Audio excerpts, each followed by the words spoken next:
Bienvenue, je m'appelle Martine Fortin, je suis de pronom elle, je suis coordonnatrice de projet à la Coxida et je suis en compagnie aujourd'hui de mon collègue Tanguy Edric, qui est Bonjour. coordonnateur de la recherche communautaire, toujours à la Coxida. Donc aujourd'hui, on va parler de l'autotest oral de dépistage du VIH. Mais avant d'aller plus loin, pour le contexte, c'est important de reconnaître que les bureaux de la Coxida sont situés en territoire autochtone non cédé. C'est la nation Gadian-Gahaga qui est la gardienne des terres sur lesquelles nous travaillons et des eaux qui nous entourent. La ville que nous connaissons sous le nom de Montréal se nomme Tiohtià:ke et est un lieu de rassemblement pour de nombreux peuples autochtones. Nous sommes tous et toutes invités à apprendre, connaître et à reconnaître les réalités autochtones afin de contrer l'objectif colonial d'effacement de ces peuples et de leur culture. Tanguy et moi, justement, on a eu la chance d'assister à CAR, le Congrès canadien sur le VIH à Winnipeg, où on a pu vraiment prendre le pouls, si on veut, que au Canada, on sait que les communautés autochtones peuvent être grandement touchées par le VIH, notamment en Saskatchewan et au Manitoba, où les taux sont vraiment extrêmement élevés. Et puis, c'est une situation évidemment avec énormément de niveaux de complexité. On pourrait dire beaucoup de choses sur la situation. Ça nous a quand même rappelé l'importance de pouvoir diversifier l'accès au dépistage pour pouvoir avoir accès aux soins et briser des chaînes de transmission éventuellement. Donc, l'autotest oral a été approuvé en février dernier, puis c'est le deuxième autotest à être approuvé au Canada. Le webinaire d'aujourd'hui va vraiment viser à présenter la nouvelle technologie, comprendre son fonctionnement, les différences avec l'autotest sanguin. On va aussi parler de distribution et des outils disponibles pour faciliter les interventions. On rentrera pas dans les détails d'une intervention auprès d'une personne qui fait un autotest, comme la plupart d'entre vous avez déjà distribué des autotests, mais on va partager des ressources pertinentes qui sont toujours d'actualité pour s'outiller à cet effet ou se rafraîchir la mémoire.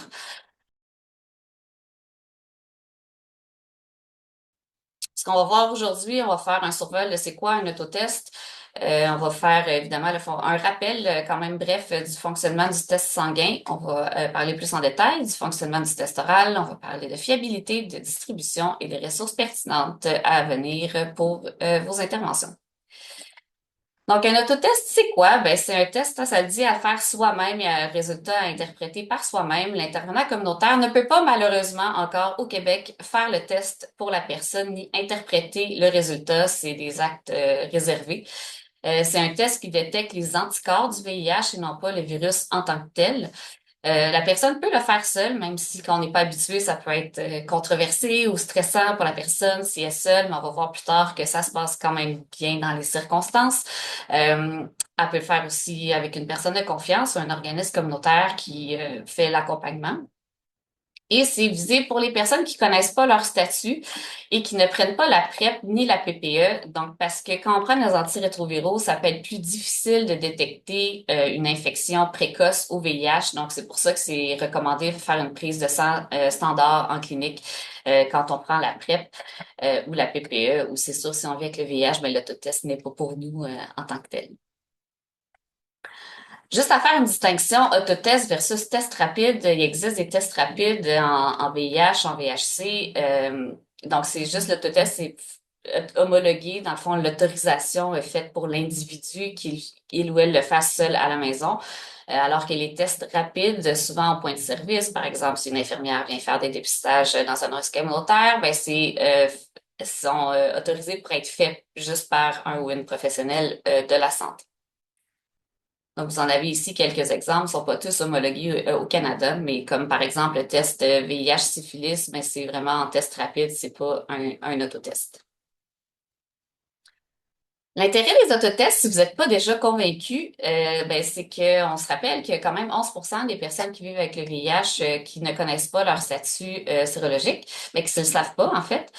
Et en 2023, avec les données de l'INSPQ sur le portrait des ITSS, on sait que 49% des nouveaux diagnostics, que c'était des dépistages tardifs. Donc, la personne, ça faisait quand même quelques années qu'elle vivait avec le VIH sans le savoir. Et pour les personnes nouvellement diagnostiquées également, ben, il y en a quand même 74%, donc 3 personnes sur 4 qui avaient jamais eu de test VIH auparavant. Ça, donc, comme on parlait un peu au début, mais l'autotest permet de diversifier l'offre puis d'augmenter l'accès au dépistage du VIH. Il y a REACH, qui est un centre de recherche canadien qui a fait le programme J'agis, je me dépiste, que plusieurs d'entre vous connaissez.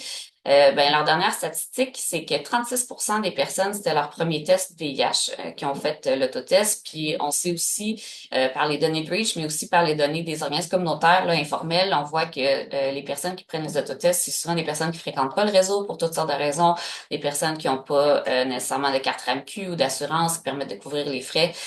Donc, c'est une option intéressante pour diversifier l'offre.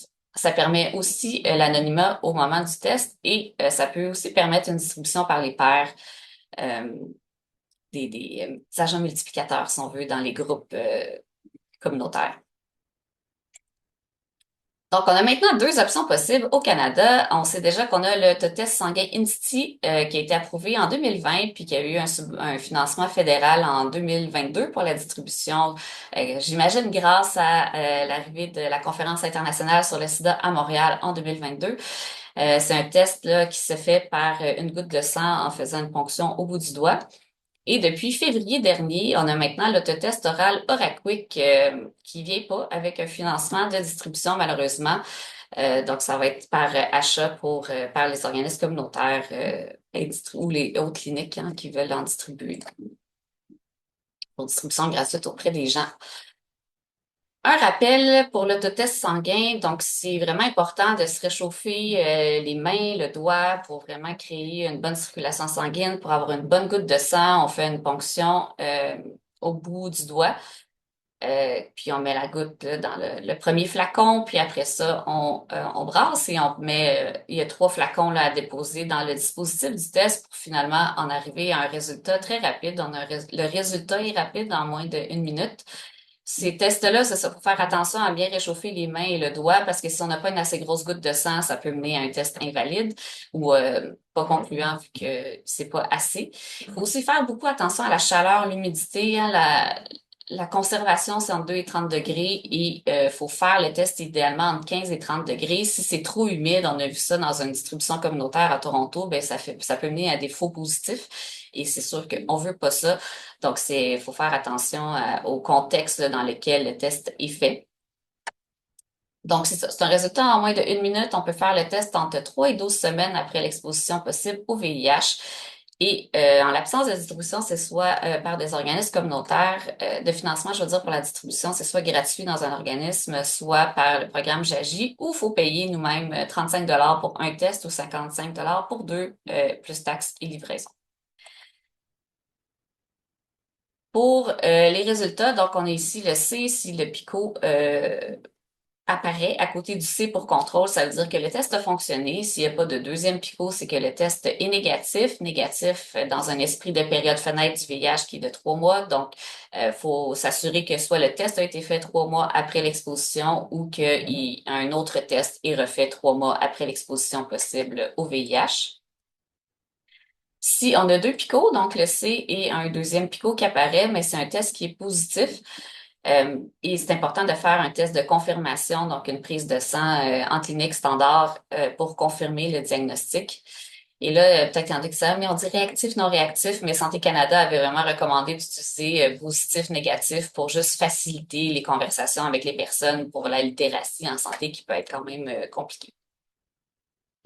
Enfin, si le PICO ou le C n'apparaît pas, ben, c'est un test qui n'est pas valide. Ça veut juste dire que le test n'a pas fonctionné.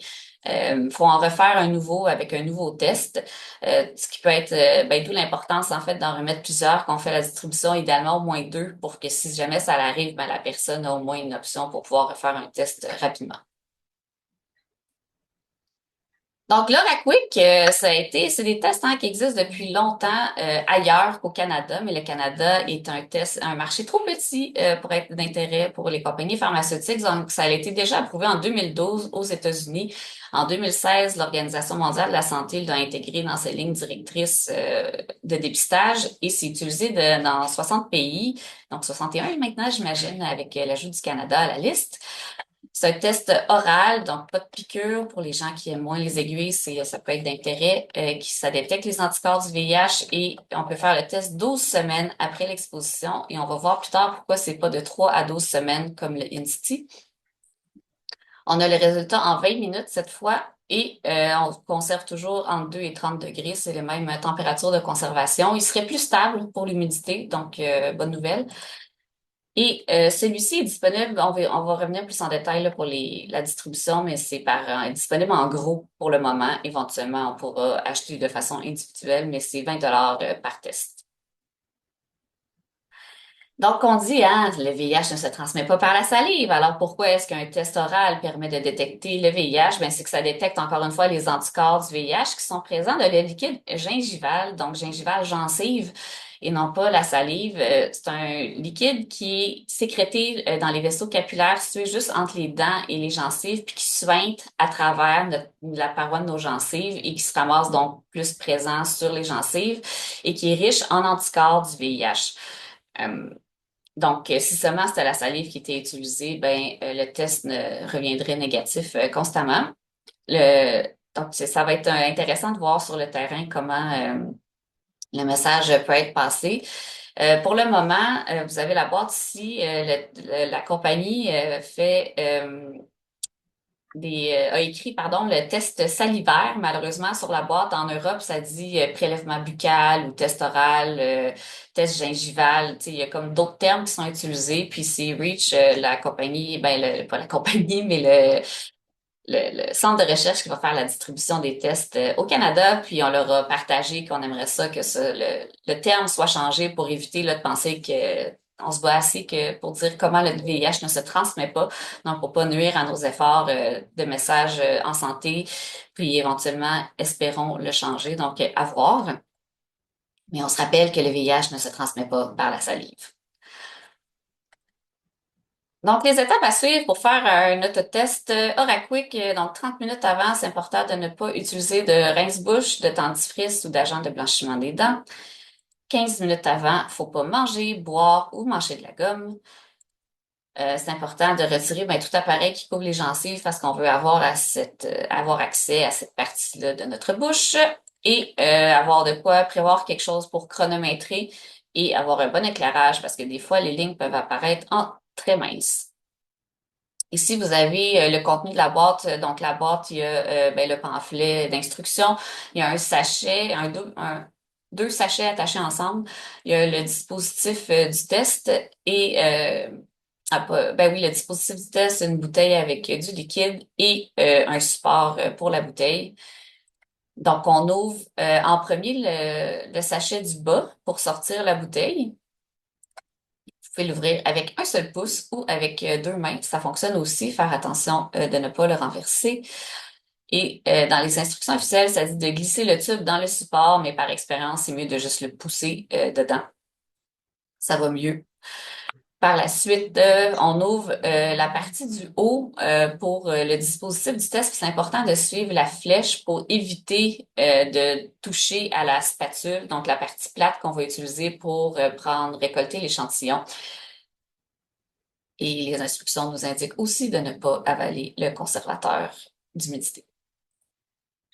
Et les étapes à suivre, c'est vraiment très simple, hein. On prend la spatule sur la gencive, puis on fait le tour de la gencive de gauche à droite, une seule fois en haut et une seule fois en bas. On va revenir tantôt plus en détail sur pourquoi une seule fois, mais c'est important si on le fait. Des fois, on peut être stressé, puis on veut bien le faire, puis on le fait trop, puis ça peut mener à des mauvais résultats. Donc, c'est une seule fois en haut, en bas. Ensuite, on glisse le dispositif du test jusque dans le fond de la bouteille pour être sûr que ça puisse absorber tout le liquide. Et ensuite, on attend 20 minutes. C'est important de ne pas lire les résultats avant parce que ça se peut que le test n'ait pas eu assez de temps pour réagir. Et ensuite, après 20 minutes, on a un autre 20 minutes pour lire les résultats. Passé 40 minutes, il ne faut plus lire les résultats parce qu'ils pourraient être inexacts. Et ensuite, oui, on peut jeter à la poubelle régulière là, le test. Pareil pour les NSTI aussi, ça peut aller dans la bouteille, dans la poubelle, pardon, on n'a pas besoin là, de mettre ça dans les petites boîtes jaunes. Les types de résultats possibles là, avec l'autotest oral, on peut avoir encore hein, le résultat négatif. Ici, on a le C, un peu comme les tests COVID, là, finalement, C pour contrôle, T pour test. Donc, si le C s'ouvre, s'ouvre, s'affiche, c'est que le test a fonctionné et s'il n'y a pas de ligne à côté du T, donc le test est négatif. Et encore une fois, négatif selon la période de fenêtre. Donc, c'est important de refaire le test 3 mois après la possible exposition au VIH. Si le test est positif, c'est que les deux lignes s'affichent, donc à côté du C, à côté du T, et même si la ligne peut être vraiment très mince, pâle, difficile à lire, d'où l'importance d'avoir quand même un bon éclairage, même si la ligne est à peine visible, elle est là, donc c'est un test positif, et c'est important de faire un test de confirmation standard en clinique. Et pour les résultats invalides, sachez que dans les instructions du test, que dans la boîte, il y a 4 options possibles. Puis là, on a quatre. Donc, puis là, on a assisté à un webinaire de Reach et qui ont eu, comme c'est le distributeur, le seul distributeur à date au Canada, ils ont eu des informations privilégiées de la compagnie qui fait le test et ça a l'air qu'il en reste 7 options possibles. Euh, donc, il y a l'option que la ligne ou le C n'apparaît pas, A et B. Donc, le contrôle n'apparaît pas, le test n'a pas fonctionné, même si le T, la ligne ou le T apparaît. La troisième option, l'option C, c'est qu'il y a juste un fond rouge diffus, il n'y a pas de ligne qui apparaît, le test n'a pas fonctionné. Et là, ce qu'il n'y a pas dans le dépliant, c'est que les D et le E, que la ligne peut ne pas être alignée avec le C ou le T. Donc, si c'est entre les deux, en haut, euh, le test est invalide.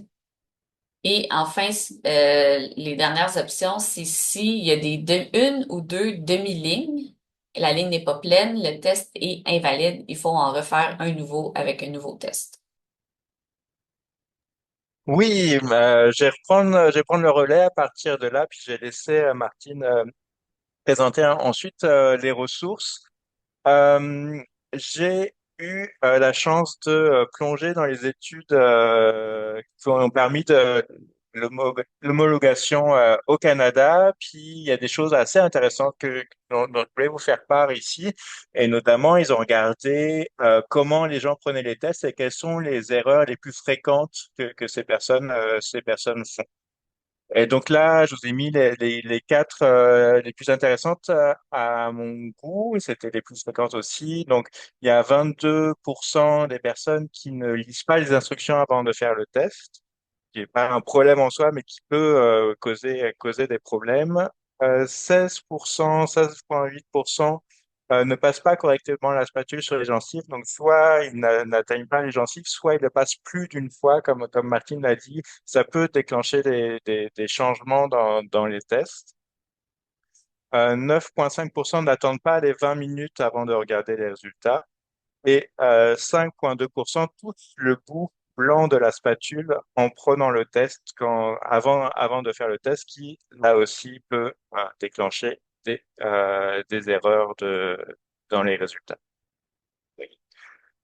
On va parler maintenant du délai à respecter pour des résultats fiables. Martine a commencé déjà à en parler et notamment à parler de la période fenêtre. Qu'est-ce que c'est la période fenêtre? C'est le délai entre le moment de l'infection et le moment où le test peut détecter justement cette infection avec certitude. On se rappelle que l'autotest ne détecte pas le virus en tant que tel, mais les anticorps du VIH qui prennent du temps pour que le corps fabrique ces anticorps-là et pour qu'ils soient en assez grand nombre pour qu'ils soient détectables par des tests. C'est pour ça que il y a une période fenêtre, donc une période à attendre entre guillemets entre le moment de la possible infection et le moment où le test va être fiable. Euh, je vais revenir un peu plus en détail dans la slide d'après, mais justement, le test sanguin INSTI, le test oral OraQuick n'utilise pas la même génération de tests. Donc, INSTI est capable de détecter le VIH entre 3 à 12 semaines après l'infection et OraQuick, c'est seulement 12 semaines. Pourquoi il y a une telle différence? Je vais venir ici. Comme je le disais, il faut que les anticorps dans le sang ou dans le liquide gingival doit être en quantité suffisante. Et ce qu'on va détecter, il y a différents types d'anticorps. Et ce qu'on va détecter pour le test oral, Pour le test sanguin, c'est deux types d'anticorps. Pour le test oral, c'est un seul type d'anticorps. Pour vous montrer le joli graphe ici, vous voyez en mauve, c'est l'ARN du VIH. C'est la première chose qu'on va pouvoir voir dans le corps, mais c'est quelque chose que les autotests vont détecter. Ensuite, en vert, il y a un antigène qui s'appelle P24 qui va être présent aussi. Encore une fois, les autotests ne rencontrent pas ça. Les deux choses que les autotests vont voir, c'est en bleu et en rouge, ce qu'on appelle les immunoglobulines. Donc, c'est des types d'anticorps. Donc, il y a l'immunoglobuline M et G. Donc, justement, je parlais de génération, des générations de tests. Pour l'autotest OraQuick, on va commencer par la colonne de droite. C'est un test de deuxième génération et il détecte seulement les anticorps IgG, qui sont les anticorps qui sont les plus lents à être produits par le corps. Alors que l'autotest sanguin INSTI détecte à la fois le IgG, mais aussi le IgM qui est présent un peu plus tôt après l'infection. Enfin, quand on fait un test de prise de sang, généralement les tests sont de quatrième génération qui détectent aussi les antigènes P24. Donc, ces tests-là sont capables de détecter la présence d'une infection plus tôt que les autotests. Quand on regarde le délai pour détecter le VIH, OraQuick, on parle vraiment de 12 semaines. Insti, grâce à sa capacité de détecter les IgM, ce délai est entre 3 et 12 semaines. Et enfin, la prise de sang, c'est entre 2 et 6 semaines pour que la détection se fasse. Pour compléter un peu l'information pour la troisième génération, donc celle des INSTI, le test sanguin, ça peut détecter les anticorps et on parle que cette détection, ce seuil de détection, c'est détectable parmi 50% de la population 22 jours après l'exposition au VIH et de 99% des personnes 12 semaines après l'exposition. C'est pour ça qu'il y a ce délai entre 3 et 12 semaines. Est-ce que c'est fiable, l'autotest oral? Et je fais une petite comparaison aussi avec l'autotest sanguin. Pour, pour... Donc, pour tester la fiabilité, généralement, on utilise deux termes, la sensibilité et la spécificité. Donc là, j'ai parlé d'abord de la sensibilité. Qu'est-ce que c'est que la sensibilité? C'est savoir si un test positif indique vraiment avec certitude que la personne est séropositive. Ça veut dire que si on a une bonne sensibilité, à chaque fois qu'on a un test positif, c'est sûr que l'infection est présente. Si on a une mauvaise sensibilité, si on a des tests positifs, ça veut dire qu'il y a des risques de... euh, euh, non, pardon. Ça veut dire que justement, ça détecte les faux négatifs. Ça veut dire que si une personne a l'infection, à quel point on est sûr que le test va être positif? Comme vous le voyez en haut, le seuil, la sensibilité est au-delà de 99%. Ça veut dire que s'il y a 1000 personnes séropositives qui font le test, pour le test INSTI, il y aurait deux faux négatifs et 998 résultats positifs. Pour le test OraQuick, il y aura 7 faux négatifs et 993 résultats positifs. Qu'est-ce qui peut faire varier la sensibilité? Et il y a plusieurs choses. Il peut y avoir plus de faux positifs, faux négatifs, pardon, donc le résultat qui arrive négatif alors que vous vivez avec le VIH. S'il y a une prise de traitement oral d'antirétroviraux, donc si vous utilisez la PrEP ou vous utilisez le traitement, la PPE aussi, euh, il y a plus de faux négatifs aussi s'il y a une acquisition de VIH datant de moins de 3 mois, parce que là, on ne détecte pas les anticorps. Si vous avez gardé une prothèse ou un accessoire dentaire pendant le test, il peut y avoir des faux négatifs. Si vous n'avez pas respecté, donc il peut y avoir d'autres raisons, si vous n'avez pas respecté strictement les instructions, il peut y avoir aussi plus de faux négatifs. Enfin, on va parler de spécificité. Donc, la spécificité, c'est que un test négatif indique avec certitude que la personne n'a pas le VIH. Donc, si vous avez un test négatif, à quel point vous êtes sûr que ce test est vraiment, que ce test fonctionne, que ce test n'est pas négatif. Encore une fois, on est à 99,5 et 99,7 pour les tests sanguins et les tests oraux. Donc, ça veut dire que pour 1000 personnes séronégatives qui font le test, pour le test sanguin, il y aurait 5 faux positifs, 995 résultats négatifs. Pour le test oral, c'est 3 faux positifs et 997 résultats négatifs. Qu'est-ce qui affecte la spécificité? Si vous avez utilisé du dentifrice ou un agent blanchissant, quelque chose comme ça, moins de 30 minutes avant de faire le test oral, il peut y avoir une augmentation de faux positifs. Si vous avez mangé moins de 15 minutes avant de faire le test, pareil, il va y avoir plus de faux positifs. Si vous avez fait plusieurs passages avec la spatule sur votre gencive, ça peut augmenter le possibilité d'avoir des faux positifs et il y a d'autres raisons. Donc, si vous n'avez pas fait vous n'avez pas respecté strictement les consignes. Donc, on parle de distribution des autotests. Comment se procurer des autotests? Comme Martine le disait, il n'y a pas cette fois-ci, il n'y a pas de financement fédéral qui va financer l'autotest oral. Donc, ça va être pour les organismes communautaires besoin d'achat. Il y a peut-être d'autres établissements de santé, des pharmacies qui peuvent distribuer gratuitement aux individus. Euh, les personnes aussi peuvent acheter eux-mêmes leurs tests, leurs autotests VIH, mais ça, on parle seulement pour l'autotest sanguin. L'autotest oral, pour le moment, il n'y a qu'un seul endroit où on peut se le procurer, c'est justement par Reach, ce dont Martine parlait, l'institut de recherche qui vend hein, ces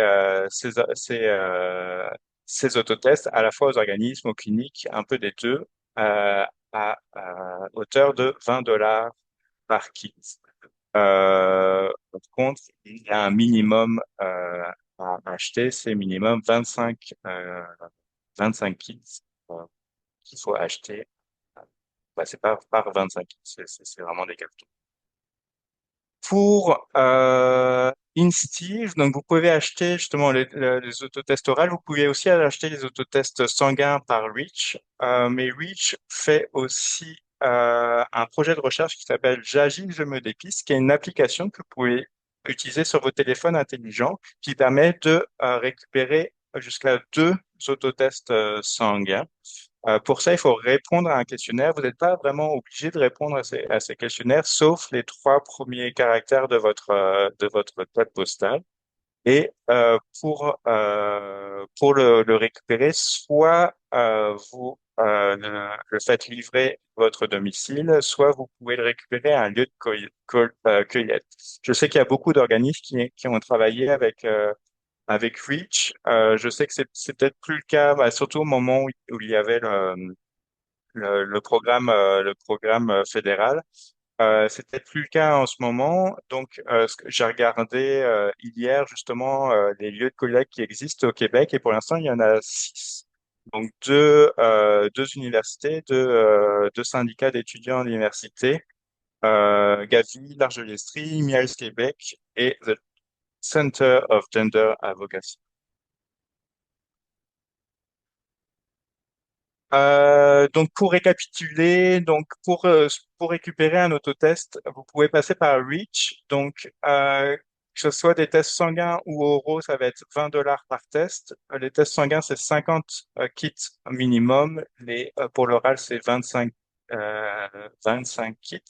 Il y a pour le test oral, il y a un site qui s'appelle reachfortesting.com où vous pouvez aller. Le site est malheureusement seulement en anglais, mais vous pouvez, il y a un formulaire que vous pouvez remplir pour demander des tests. Vous pouvez aussi envoyer un courriel soit pour les tests oraux, mais aussi pour le test sanguin. Comme je disais, il y a aussi ce programme de recherche JAGI qui est une application. Euh, on sait qu'il y a des organismes communautaires qui ont encore des tests sanguins qui distribuent gratuitement. Donc, vous pouvez aussi demander à l'organisme communautaire près de chez vous, sinon. Et comme je disais, pour les tests sanguins, vous pouvez l'acheter par vous-même, donc soit sur le site web de la compagnie, soit même sur Amazon. Vous pouvez commander ça sur Amazon. Tous les prix que je mets là, faut rajouter les taxes et les livraisons. J'ai parlé d'un bénéfice du counseling pré-test. J'ai fait une petite revue de la littérature, puis je vais vous montrer sur les deux prochaines slides un peu ce que je trouve assez pertinent de savoir quand on fait de la distribution d'autotests ou justement sur les autotests.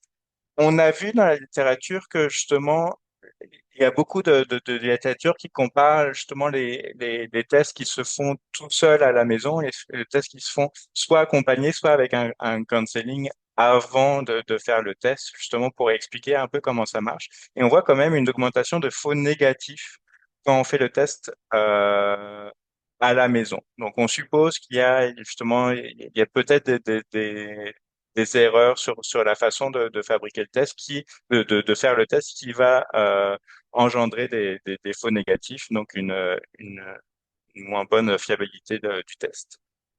C'est pour ça que c'est très important et c'est aussi dit dans la littérature il y a besoin d'avoir des instructions claires, si possible dans la langue d'origine, pour éviter justement ce type d'erreur. Une autre question qui revient assez souvent, c'est justement si on donne des autotests à domicile, à la maison, est-ce qu'il n'y a pas un risque? Est-ce que justement le fait de distribuer des autotests, ce serait une fausse bonne idée? Et il y a plusieurs raisons plusieurs inquiétudes qui peuvent arriver. Et donc là, j'ai regardé justement ce qu'on voit justement en termes de méfaits qui peut arriver à l'utilisation d'autotests. Donc, première chose, la compensation des risques et les violences entre partenaires restent marginales. Qu'est-ce que ça veut dire, compensation des risques? C'est le fait de dire, ah, bah, je me dépiste, ah, bah, c'est bon, je peux faire du sexe sans condom ou je me sens protégé parce que j'ai fait un test négatif. Euh, ce type de comportement, finalement, on le voit très très peu dans la littérature. C'est même un peu le contraire qu'on voit, c'est que les personnes qui font des autotests, généralement, connaissent assez bien la santé sexuelle et reproductive et savent un peu les comportements. Il y a pas de problème justement de compensation de risque. La violence entre partenaires, donc le fait de forcer son partenaire à faire un autotest ou justement la violence si l'autotest revient négatif, ça reste très marginal. Et puis finalement, ce n'est pas seulement les autotests. Sur les autotests qu'on peut voir ça, ça peut être vraiment n'importe quel test où on peut avoir c'est un peu ce sort de coercition. Aussi, pour la réaction face à un autotest négatif, on n'a pas vu de réaction grave, de suicide, d'automutilation, d'autres événements graves après le résultat d'un autotest positif. Pour intervenir, selon le résultat, comme je disais, on ne passera pas, c'est pas prévu là, de parler de ça spécifiquement, mais sachez que le portail VIH-Sida du Québec a fait un protocole pour l'intervention sur l'autotest du VIH à destination des intervenantes communautaires. C'était fait pour le INSTI, mais ça fonctionne aussi pour le OraQuick, le test oral. C'est disponible sur demande par courriel à Surfina, qui fait l'intervention au portail. On avait aussi fait un webinaire avec le portail sur le sujet. Donc, il y a un bon 20 minutes là, si vous voulez avoir le contenu version vidéo. Ça peut être plus intéressant ou plus interactif des fois que lire un document. Donc, n'hésitez pas, ça parle justement de l'intervention avant le test, après le test, en cas de test positif, négatif, invalide. Il y a un petit mot aussi sur c'est quoi une crise, même si on sait qu'il n'y a pas d'événement là, grave là, qui se passe quand une personne teste positif sur un autotest. Si jamais vous faites une distribution sans avoir nécessairement le temps d'une intervention, c'est inspiré de réseaux qui font souvent de la distribution peut-être dans les bars ou dans j'allais dire un festival, mais dans des événements festifs. C'est important de remettre au moins 2 autotests, puis on peut aussi remettre une carte avec des messages principaux. À vous de voir qu'est-ce que vous voulez mettre là-dedans, puis une carte de l'organisme, que l'autotest, finalement, c'est le résultat qui est rapide et non pas par rapport à la période fenêtre. Il y a ils peuvent y mettre un code QR aussi qui mène à une vidéo qu'on a fait aussi, que je vais vous montrer. Il a parlé de période fenêtre, de choisir un lieu aussi où la personne peut être tranquille. Des fois, le réseau disait qu'il distribue dans les bars, puis les gens sont comme, hey, on va le faire maintenant. Puis, c'est juste de rappeler que si jamais la personne teste positif, ben, dans quel contexte elle aimerait accueillir ce résultat-là. Peut-être qu'avec des amis, avec un peu de bière dans un bar, c'est pas la place de choix. Donc, ne pas manger, se brosser les dents 30 minutes avant si on parle de l'Uraquick, on peut en distribuer autour de soi, que si le test est positif, c'est important toujours de faire une prise de sang standard pour valider le résultat. C'est fiable, juste être sûr de le faire dans la durée de temps nécessaire pour le test et de le conserver entre 2 et 30 degrés. Pour l'autotest sanguin, on a déjà fait une vidéo explicative en français et en anglais que vous pourrez reconsulter ou consulter à nouveau. On avait fait un dépliant aussi avec les étapes simplifiées. Idéalement, la personne lit les vraies instructions, mais comme on a vu, mais c'est pas toujours le cas. Donc, au moins, ça permet aussi de pouvoir, c'est moins intimidant un dépliant plus court que les grandes instructions officielles. Et on a fait aussi, on a deux sites web d'information principaux, Prêt pour l'action et dans mon sac. On a fait des textes si jamais vous voulez vous y référer. Et ça a bien fonctionné. Alors, on a décidé de répéter avec Oraquick pour le test oral. Puis là, on s'est lâché lousse. On a fait des vidéos en français, en anglais, en langue des signes du Québec, en espagnol et en créole haïtien avec des membres, là, des personnes qui travaillent dans les organismes membres de la Coxida. Donc, on est très contents. Ça va être lancé aujourd'hui. Et on a aussi fait un dépliant, la même chose. Vous pouvez en commander d'ici le 7 mai. Vous aurez le lien toujours dans le courriel post-webinaire. Il est aussi possible pour les organismes communautaires de personnaliser si vous voulez avoir les détails, là, les coordonnées de votre organisme pour Alando. On ne voit pas ici dans l'écran, mais il y a une place là, pour les mettre comme dans le dépliant pour Indity. Et on a aussi fait des textes pour les sites web. Donc, on va pouvoir regarder ensemble, si vous voulez bien, la vidéo sur l'autotest Oraquick. Allô, je m'appelle Cassandra de Sphère Santé Sexuelle Globale. Un nouvel autotest oral du VIH est maintenant disponible au Canada. On va le faire ensemble. C'est quoi Oraquick? Oraquick, c'est un autotest du VIH qu'on peut faire soi-même en prenant un échantillon sur les gencives et qui donne un résultat en 20 minutes. Mais attention, le VIH ne se transmet pas par la salive. L'autotest vient détecter les anticorps du VIH, c'est-à-dire ce que le corps produit pour se défendre contre le virus. Il n'y a donc pas de possibilité de transmission. Comme les anticorps prennent un certain temps à se développer, il faut attendre une période de 3 mois après un contact possible au VIH pour utiliser l'autotest. D'abord, 30 minutes avant le test, on va s'empêcher de se brosser les dents, d'utiliser du dentifrice, du rince-bouche ou tout produit de blanchiment dentaire. Jusqu'à 15 minutes avant le test, on va aussi s'empêcher de manger, de boire et même de mâcher de la gomme. Enfin, si tu as un appareil dentaire qui couvre tes gencives, retire-le pour le test et assure-toi d'avoir de quoi chronométrer comme un téléphone ou un autre appareil. Maintenant, passons au test en tant que tel. Ouvre la boîte, sors les items, dépose-les devant toi. Le kit contient 2 sachets attachés ensemble. Sors la bouteille du sachet du bas, ouvre-la et dépose-la sur le support à bouteille. Sors le dispositif du test du sachet du haut en suivant la flèche pour l'ouvrir. Attention, il ne faut pas toucher à l'embout plat avec tes doigts. Frotte l'embout plat sur les gencives du haut une fois, puis sur les gencives du bas une fois. Insère l'embout plat du test dans la bouteille jusqu'à ce qu'il touche au fond. Et là, on attend 20 minutes.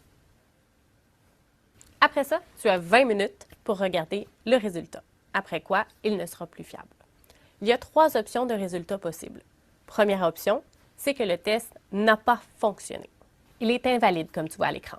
Malheureusement, ça arrive des fois. Ça ne veut rien dire sur ton statut VIH, simplement qu'il faut refaire un test avec un autre kit. La deuxième option, comme tu vois à l'écran, c'est un résultat négatif. Si tu as fait le test moins de 3 mois après l'exposition possible au VIH, ce résultat n'est pas final. Il faut refaire un test une fois les 3 mois passés. La troisième option, c'est un test positif. Si ton résultat est positif, il faut le confirmer en faisant une prise de sang standard en clinique. N'oublie pas que les intervenants et intervenantes communautaires peuvent t'accompagner et te soutenir pendant le déroulement de ce test-là et après. Trouve un organisme communautaire près de toi pour t'accompagner.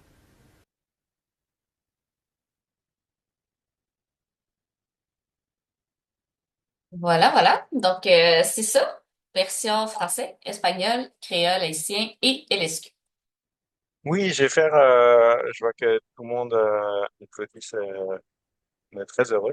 Je vais faire un petit récapitulatif de ce que Martine a dit. Donc, j'ai commencé avec le test sanguin. Donc, il y a deux types de tests, le test sanguin et le test INSTI. Donc, c'est un test qui est fait avec une piqûre sur le bout des doigts pour obtenir une goutte de sang. Le résultat est obtenu en 1 minute. Donc, la période fenêtre, donc la période entre le moment où entre la possibilité d'infection et le moment où on peut détecter cette infection, elle est de 3 à 12 semaines. Ça détecte les anticorps du VIH et c'est un test de troisième génération, donc ça détecte les IgG et les IgM très exactement comme anticorps. On peut conserver ça entre 2 et 30 degrés, mais il faut faire le test entre 15 et 30 degrés. Il faut faire attention à l'humidité qui peut quelquefois provoquer des faux positifs. La durée de vie, elle est de 15 mois après la date de fabrication et on peut se le procurer de différentes manières. Donc, soit par un courriel à Reach euh, pour des commandes de 50 tests ou plus, sur le site web du fabricant, sur Amazon, sur d'autres endroits, auprès des organismes communautaires et sur l'application J'agis, je me dépiste, qui est une application de recherche pour obtenir des tests gratuitement. Donc le coût, il est environ de $20 par test pour Reach, 35 ou 55 pour deux pour Insta. Pour le test OraQuick, le test oral, donc, c'est un test qui est sur le frottement des gencives. Le résultat est en 20 minutes. La période fenêtre est de 3 mois. Ça détecte aussi les anticorps, mais seulement les IgG, parce que c'est un test de deuxième génération. Il est à conserver entre 2 et 30 degrés. Donc, d'après ce que nous dit Reach aussi, il est plus stable concernant l'humidité. Donc, il y a moins de ce risque-là de faux positifs si et c'est trop humide. Euh, il faut faire le test 27 mois après la fabrication du, bah, du test, donc c'est aussi un peu plus long que le test sanguin. Et pour se le procurer, donc il y a un site internet où on peut se le procurer avec un minimum de 25 kits ou dans certains organismes communautaires. Ça coûte $20 par test aussi. Donc les résultats, il y a toujours trois possibilités. Donc un résultat positif, il faut absolument faire un test de confirmation. Un résultat négatif, il faut potentiellement le refaire si c'est 3 mois après la possibilité d'infection. Et un test négatif, auquel cas il faut refaire le test. Donc, on rappelle que c'est un autotest, donc il doit être fait et interprété par la personne. Ce n'est pas un test, un test rapide. Donc, l'intervenant est là pour faire du counseling, mais il ne peut pas interpréter, il ne peut pas faire le test à la place de la personne. Une bonne pratique, c'est de remettre deux tests à la fois pour justement en cas de test invalide. Et les résultats sont fiables si on respecte la période fenêtre de 3 mois. Et si c'est positif, c'est important de faire un test de confirmation. Il y a besoin d'instructions claires pour éviter les erreurs. C'est pour ça aussi qu'on fait des pamphlets, des vidéos pour ça. Et il n'y a pas d'événement négatif suivant un résultat positif si le test est fait à la maison, tout ça. Il y a une série de ressources qu'on a fait. Justement, donc la colonne de gauche est pour OraQuick, la colonne de droite est pour le test sanguin. Donc là, il y a toutes les informations que vous avez vues tout au long de cette présentation qui vont être là. Je pense que on a fait pas mal aussi de webinaires du temps de INSTI, du test sanguin que vous pouvez voir à votre droite. C'est pas mal du tout. Je vous laisserai regarder ça. Puis c'est la fin de la présentation? Ben, merveilleux. Sachez que la COP, on va essayer de garder une liste des organismes communautaires qui en distribuent. Reach le faisait avec J'agis, mais c'est pas une liste exhaustive. Sûrement que la nôtre ne le sera pas non plus. Donc, si votre organisme, je vais vous envoyer un courriel, là, les organismes membres, mais si votre organisme ou si d'autres cliniques sont présentes, écrivez-moi pour me dire que vous en avez. Puis on va essayer de maintenir une liste à jour. On se fait souvent demander où en trouver, donc ça sera pertinent pour nous de savoir qui en a dans les prochains mois. Merci beaucoup d'avoir été là. Je vous ai partagé, je vous mets une dernière fois l'évaluation dans le chat. Si vous la complétez, ça nous aide toujours dans nos activités. Puis je vais vous envoyer toutes les informations par courriel. Bonne fin de journée tout le monde. Merci, au revoir.